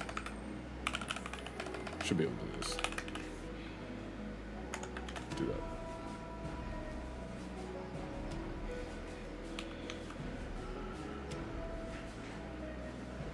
Oh. Oh. Oh. There. And then for the signal bus here, whenever we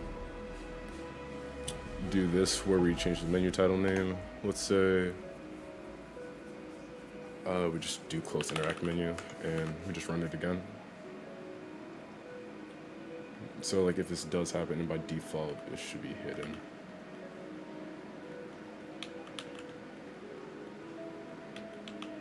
So we got that. Got that. Okay. That's right.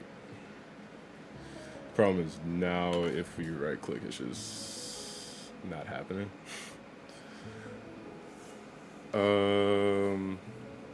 Okay.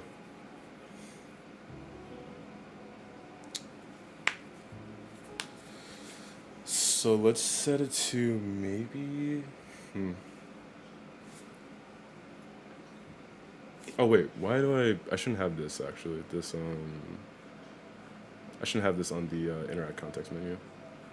Realistically, what this should be is this, and then whenever we interact with something, it does this. Like so. And this should be pretty straightforward for like what we have. So it's like that. That. There we go. Look at that. It's not changing the title though, which isn't good. Yeah. Okay. Alright, almost done then. Okay, position, title. Okay, but that should be being called though. Especially, oh wait, on object interact menu, change title, close interact menus. Wants to do.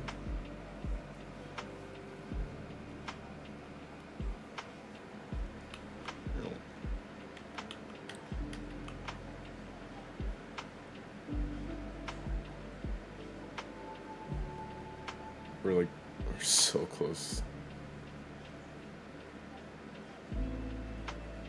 Oh, okay, we're good.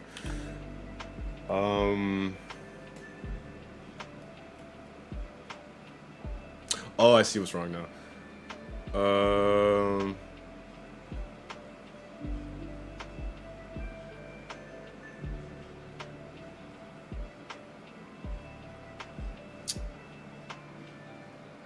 If is in range and highlight hashtag visible.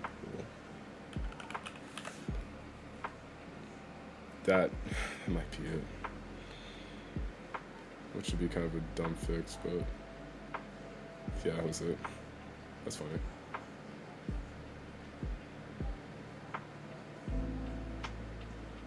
Yeah, okay. That was it.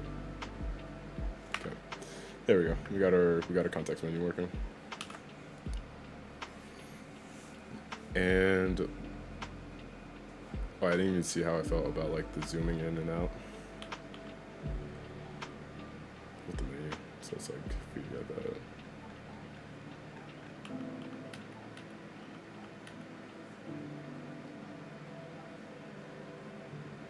Okay, that feels a little weird still, but that's fine. As long as it actually clicks. Right click. Yep, that's done. Cool. We just finished our interaction system. Yeah, no, this was supposed to take a week. We got this. This is easy. Alright. Did I set my timer too? Yeah, I did. Nice. That took a little bit to fix. Oh, yeah, cool. We get to do this one now, which is finalizing design for items and gear, which won't be the most fun thing to watch on stream, so maybe we will do something else instead of that. We'll go to the modeling portion of stuff. Let's see, context, let's see. right click, context, menu now pops up when player hovers over it.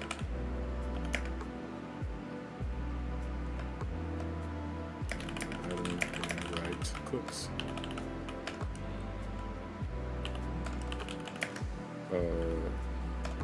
Disappears. God, I can't spell.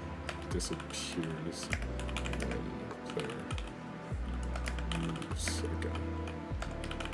Cool. Let's do that. And gonna quickly pause the timer and go to the bathroom. And yeah, we'll figure out what to do after this. Yeah, BRB.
Okay, not 100% sure why I paused the timer, because we only got like 15 minutes left before I have to actually bounce to walk my dog.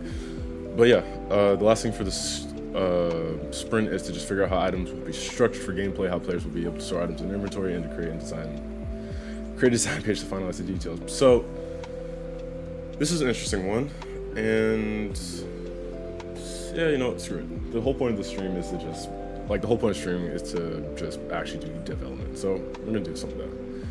And we can set that up here. Let me create our second design sheet. Here. So slash page. And we got items. Items and inventory. And we can put like we got like a treasure chest I can do here. No, it's a chestnut. Got treasure. No. We get a box. Get a box. There we go. So let's look at how I did this for the player character. I just broke it down to each individual thing I have to do.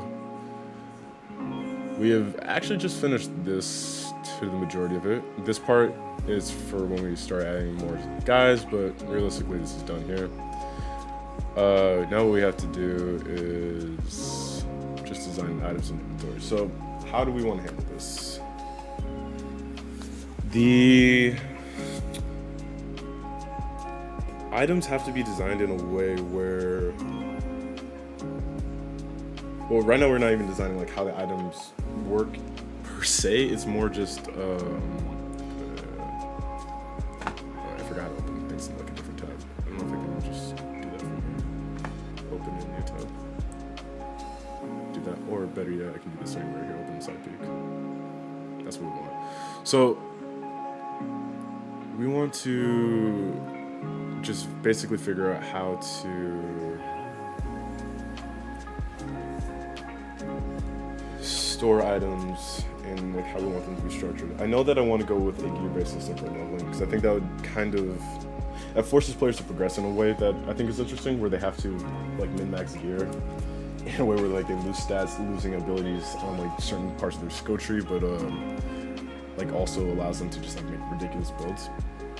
That's later on. Right now we're just like purely thinking about like how items will be like picked up, stored, and dealt with. So let's do the first thing, which is definitely header 3 or header 1. Actually, let's do data structure because this is probably the most complicated part. What's the how do you handle this? What is this? This is a heading 2 actually, and this is a heading 3. That's how I handle it, right? Cool. So, and how do I do it for you? I love having a table short-term memory. So data structure. Let's get a heading 2 in there. Or heading 3. It's supposed to be H3. Resources. And last thing. Did I do highlights? I did do highlights. Go. So how do I want to do this? Let's see. Each item has a specific set of has the same initial stats. So we got a name, item type, and maybe a weight if we do that.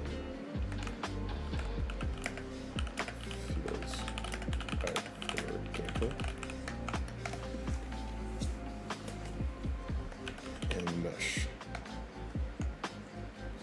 So that's the main thing we have to focus on right now. It's just getting all of those in there, and then making sure those are reflected properly inside of the game when we put things together. So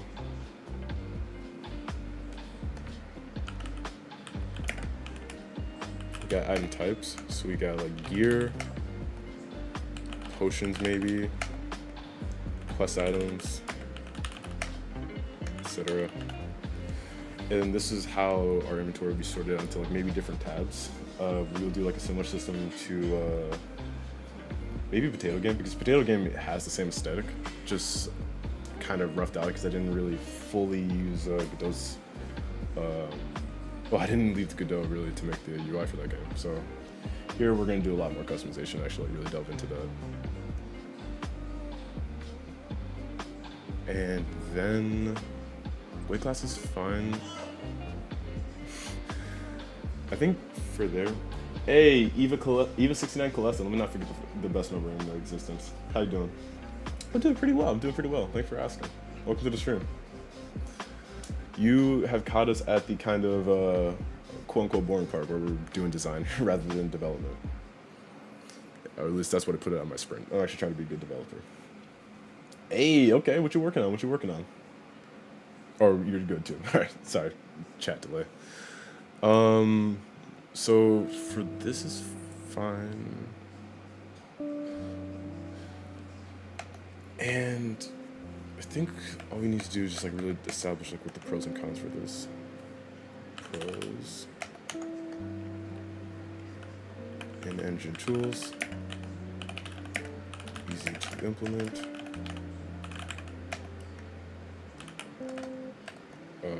Highly visual. Or highly familiar. Or familiar with workflow. This one word. The cons. Resources are easy to read and manipulate.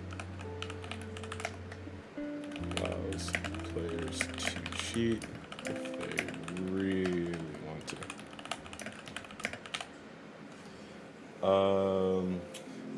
Yeah, but what brings you to this side of Twitch?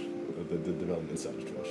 Just getting interested in game development, just trying to chill out, focus while you do some work, listen to a little lo-fi, hear me ramble. Yeah, I'm always curious to see what brings people to the game dev side of stuff. Apart from what I stream, what else I do? I play music. I don't know if I'm still in the stage where I'm saying like, I'm learning guitar and bass, but I play guitar and bass. I cook. Exercise and junk. RD, I see in the YouTube chat. And I play games and just chill out usually. That was the last one, not super the script. But wait, RD, did you literally break your back? Jesus, man. Yeah, the game's going well, but how are you? That's that's serious. Okay, how's about this? Hey, man. It just hurts. I get that. I feel like you're a little too young to have your back already hurting, but yeah, times are tough. Want to learn guitar, Eva? Guitar's a really fun instrument. And there's a ton of great tutorials online. Like, I started out learning how to play rocksmith when I was 15. But like the thing that really propelled me forward is a couple things actually. One being Justin Guitar, which is he's like YouTube's Bob Ross of learning guitar, and he has all his courses are free online. Save for like a few things like the music theory, but just like learning guitar generally is good. And also just like find something to inspire you. Like I watched the Jimi Hendrix video and I was like, okay, cool, I want to do guitar now.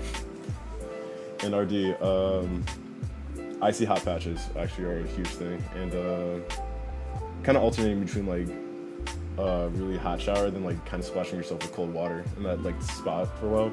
That helps me too sometimes. It kind of like shocks your body a little bit, but can help with the tensing. Or maybe just like stick with like, the warm water, like cool water, whatever's like most comfortable for you at the time. Then definitely check out Justin Guitar. It's yeah, he's awesome. He's like his lessons are super easy to follow, and like he really encourages you like actually having fun. What kinds of guitar do I have? Oh God. Okay, let me finish this let me finish this part of the design sheet and then I'll show you, because they're off camera right now. So we got pros and cons for this. Like, if this isn't an online game, so if people want to hack, they can. But it's just like, why do that? Oh wait. Next modding. Easier, actually.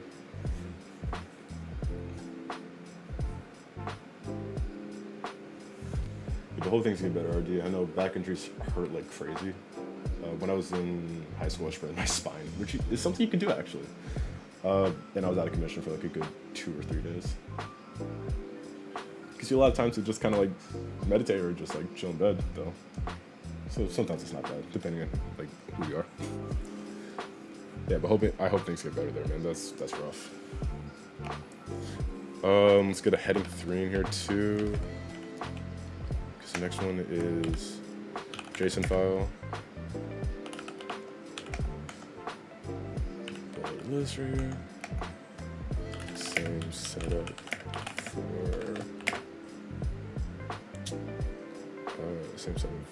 resources, terms, items, stats, and we got our pros and cons list. We got the pros for it. The pros for JSON is I'm pretty sure you can encrypt JSON files actually.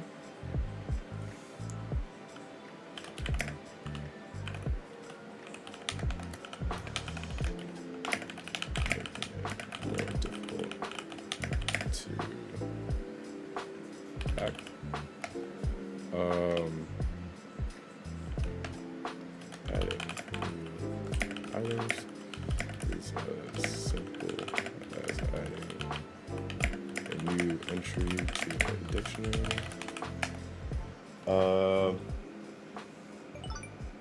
You're actually a stream. Okay, first off, thanks for the follow, Eva. Welcome to the think tank.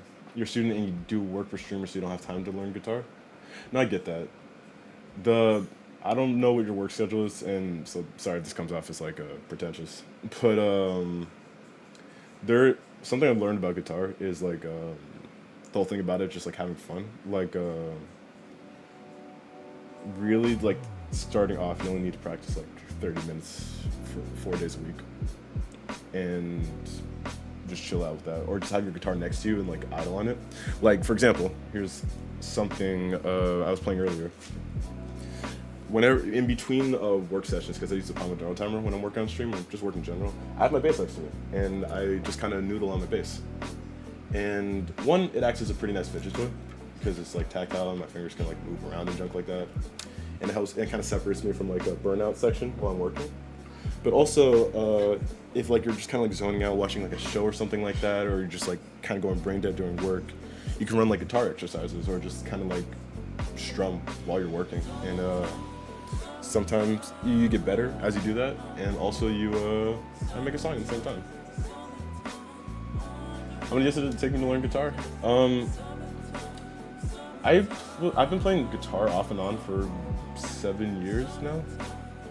I'm 22. So I couldn't really tell you exactly how long it took me. I can say that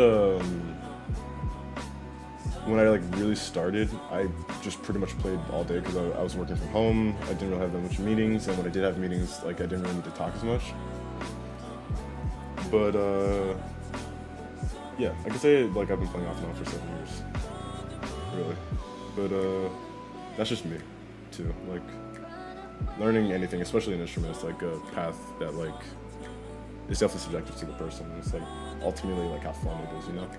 It took me a while, like more like as in like really recently to learn that I enjoy bass a lot more than guitar, or at least playing it. But yeah, no, I just played around for a while, and eventually it just kind of became subconscious, or it became like a really good de-stressor for me. Okay, last con for this, and I'll show you the guitars, then we'll end the stream. Let's see.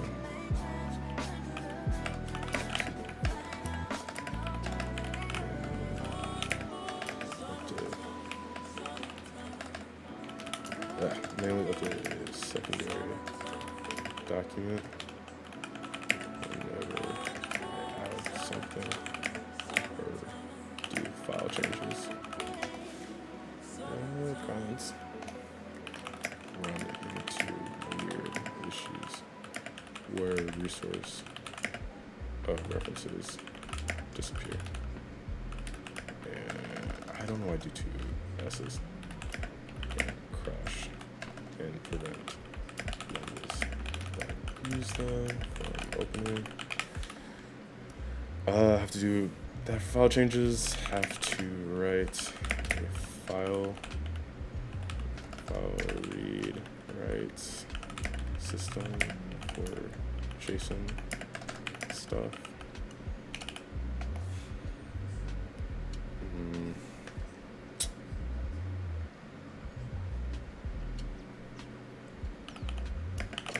Really, that's the actual big thing because we're trying to make this as efficient as possible. Please play guitar for you once. Yeah, no, okay, I'll play a little. I don't have my amp up here. Or do I don't have my amp up here. So I don't know. Do you know that song? Actually, the guitar be loud enough. Yeah, I can play you some bass stuff that I've been working on. Yeah, no, of course I don't mind. One of the things I do, one of the reasons why I stream a lot, or at least one of the reasons why I started streaming is before I struggled a lot with like receiving criticism, and I was kind of embarrassed by just like learning stuff, which isn't what learning is supposed to be. Like, if you're good at something immediately, awesome, but like the whole point of like learning something and like actually doing something you enjoy is like being bad at it and enjoying the process of getting better. So, you know, like doing something that requires like a lot of thinking, like coding or like playing music in front of, you know, people on the internet, it's just like, oh, cool. Like, here's me just putting whatever I'm working on out there and letting the doors open for criticism. And it helps, you know, it gives you a thicker skin and like, yeah. But yeah, no, I'll play some bass for you in a bit. Just want to get this part done here. So we got the pros and cons. I'm probably just gonna go with resources, honestly, since this is built into the game. So that's gonna be highlighted gold because that's important. I think yellow is what I did, yeah. So at least we have that for data structure. I knew I was gonna probably do that first initially, but yeah. All right, cool. This is in progress right now. So once that's done, we'll probably add a couple more things to the sprint for just like adding stuff. This is cool. All right, let's just make sure that I backed up the project. Sweet, I did. Make sure Godot's closed. Make sure Notion's closed. Cool. And we go to the face cam and I can show you what I got. So the first thing I have right here, I'll show you the main ones that I use right now. And I have like a super surprise one. Yeah, I'm 22. So this right here is my Ernie Ball short scale bass. This is my favorite bass to use because compared to a normal bass, it has a neck that's closer to the length of a guitar rather than a bass guitar. and it makes it easier to traverse the strings. Also, I just really like how it feels. I like the color. I recently dropped it on the street, so it's not technically relics, which I think is kind of cool. It's got like a little battle scar now. I was saying this earlier. It's got a single humbucker pickup, this cool dial, which you can press in and out to control the volume. This thing right here, which can change how it sounds. You can get like a tone knob here, which changes the tone of the guitar. Really like the neck. This was set up really well out of the factory. It's got a nice action I like, which is the distance of the string from it. Yeah, right? At first I was like, but I was like, you know what? Fiesta Red goes hard. So, that is number 1. Number 2 is in the back. Oh God, don't fall over. Oh, my dog, please. That would have been so bad. Okay, let me grab the other one. And then the other ones, 2 are kind of being in this little pile back here because I'm not organized. You can see there's more in the back. I have too many guitars. But here's what I currently have in the rotation. This is my favorite guitar. Oh God. So this is my PRS Silver Sky, which is the John Mayer signature guitar by Paul Reed Smith. You can tell it's a Paul Reed Smith guitar for a couple reasons. 1, it says it. 2, all Paul Reed Smith guitars have birds on the fretboard, which are super dope. And it has this really nice color. So John Mayer, super good guitarist. And he designed like this Strat with them, and this is the more affordable option. Has a maple neck, which is really cool. Really nice color. Has a whammy bar and a tremolo system right here, which on the bridge, which is like which is actually lower than like normal Strats, like Stratocasters, which is super cool. Really nice pickups. It sounds good. What name? Electric, right? It's yeah. So the model of the guitar is modeled after the Stratocaster, which is like one of the most. If you think of an electric guitar and like you see this shape in your head, it's a Stratocaster. And this one specifically is called the Silver Sky, which is made by Paul Reed Smith. But yeah, this is probably my favorite guitar. Well, this is my favorite electric guitar to play. I just restrung it with these strings called Stringjoy strings, which are super rad, and like they sound super bright, and they say they don't go out of tune. Yeah, wow, that's actually really good in tune.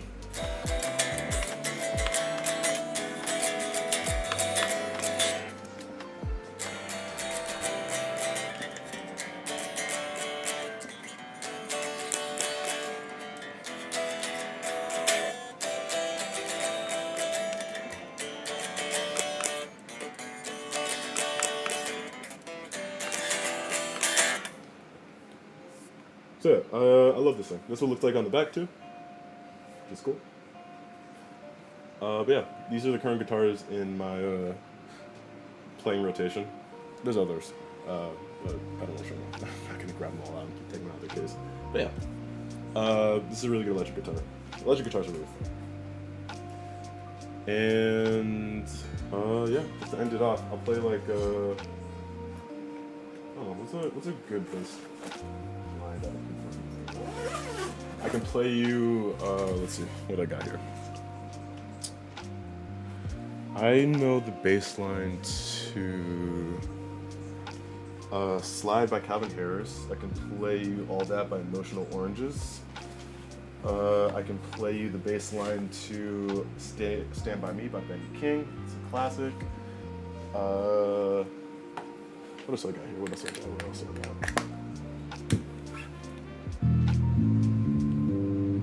Let me see if we can hear that. Move the mic a little closer. You hear that, Eva?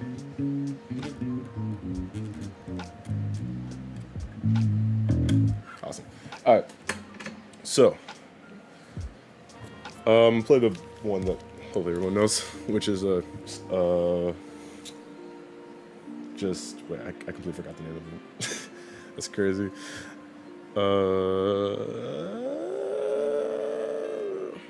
Attention by Charlie Puth. Put the capo. You don't put a capo on the bass. It's just you can borrow it, but you don't usually put a capo on the bass. You usually just tune it.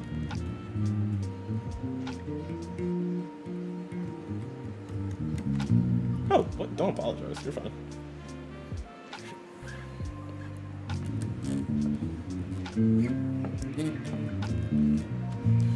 So I got.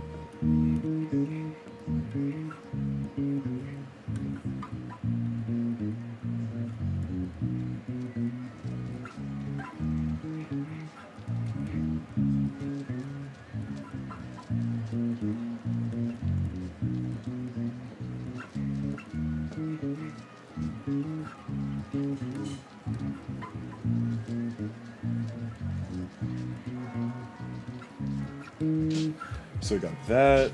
Well, I didn't know that much essentially. You have the bass line for Billie Jean.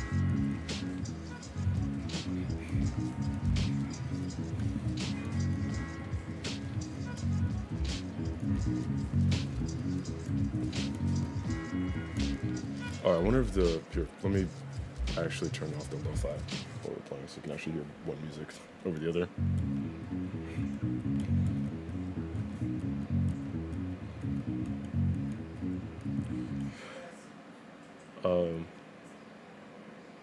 Wait, did I miss a phone call? No, alright, cool. I forgot there was a phone call I had to do, but it's at 3:30, perfect. This is probably my favorite bass lines. Drive Me Crazy by Lil Yachty. I was playing it earlier.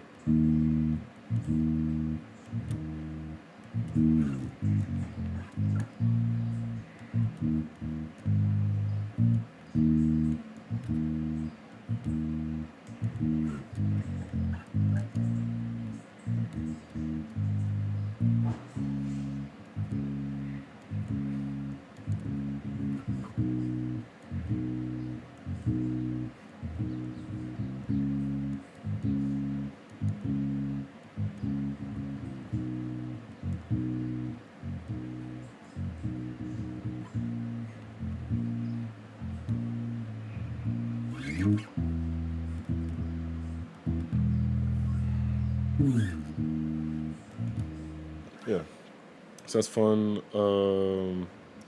If you're a Twilight fan, I think this is from the first movie, but Supermassive Black Hole by Muse. Oh, I forget.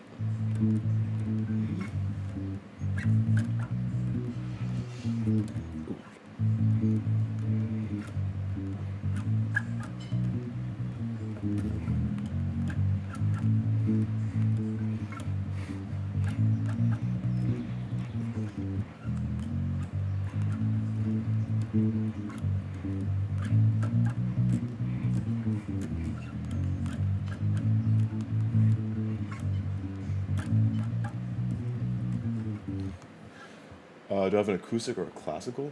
I have a acoustic guitar, but it's really beat up. It was a cheap one I bought when I went to college, and I've not taken care of it. I do have another guitar that's kind of similar to acoustic. It's a hollow body electric guitar. I'll show off next time. But yeah, that's my bass. I like playing bass a lot. It's really simple and straightforward, and it helps you understand music a lot better too, actually. Because the bass has to, it's a rhythm instrument, you know? Helps guitars keep rhythm, bass follows the drums, blah, blah, blah, blah, blah. But yeah, I think, I have to go walk my dog now, because I have to do stuff today. And, but yeah, let me turn on the lo-fi so we can do our outro. But that is going to do it for the stream today, guys. Of course, we end off the stream with the thank yous. So, first off, of course, thank you to Duck for being the first person in the stream again and bringing in the updates. I'm really excited to see how your rhythm game turns out. Do I use Discord? Yes, there's a Discord link in the description of the stream you can check out. I don't do requests on Discord. Had some bad issues with that before, but you can join the server and just DM me there. It's all good. I take the DMs, not the requests though. Special thanks to Fogbound Arts, and congrats on the job, dude. I'm really happy for you. And also just congrats on the reading. I know it's like, seems like a weird thing to say that, but really, that's awesome. I'm glad you're getting those books in. Almost done, going through everything. Special thanks and welcome to Eva69 Colester for joining the stream. I hope to see you back again soon, and when you join the Discord, hope to see you there. There's a lot of great people there. You're actually our third, I think, Twitch, someone who worked with like other Twitch streamers, yeah, which is really cool. I used to do design for work, so I love to meet other people who do this kind of stuff. And finally, last but not least, RD for hopping in the stream. I hope things get better, dude, with your back. Remember, icy hot patches are your friend. Warm water in the shower or in like the cold shock if that's something that works for you. But yeah, that's gonna do it for today, guys. I hope you enjoyed it. I'll be on tomorrow at the same time, 11 a.m. PST. Why not? I don't really want to get into it. But yeah, just use the Discord link in the chat, and once you join the server, I'll give you the server link. You just DM me there. But yeah, I like to do a request. I really got to get to know a person, and it's not a personal offense to any of y'all, because y'all are super cool. It's just I've streamed the last couple times I streamed, I got a little too, I guess, I guess what I'm trying to say is like the kind of line between like, hey, like we're just chilling on stream to like, whoa, okay, don't tell me all of that. It got blurred really quickly, and I'm just kind of like mentally shocked at that still. But yeah, join the server though. Just like hit me up there. But yeah, that's gonna do it for today, guys. Today is Thursday. I hope you guys have a fantastic rest of your day. I'll be on tomorrow again at 11 a.m. PST, and we will be implementing the item system, maybe even doing a little bit of modeling. Awesome. Oh yeah, let me make sure the server link works too when you join, because there was some issues we were having with it before. Hey, no, there we go. All right. Awesome. Let me give you a roll, Eva. You get to be a 3 brain cell god, like everyone else. We're all gods. But yeah, that's gonna do it for today. I already got you with that wave. Everyone gets one. But yeah, that's gonna do it for today. Thanks for joining, guys, and I'll see you tomorrow at the same time. Peace.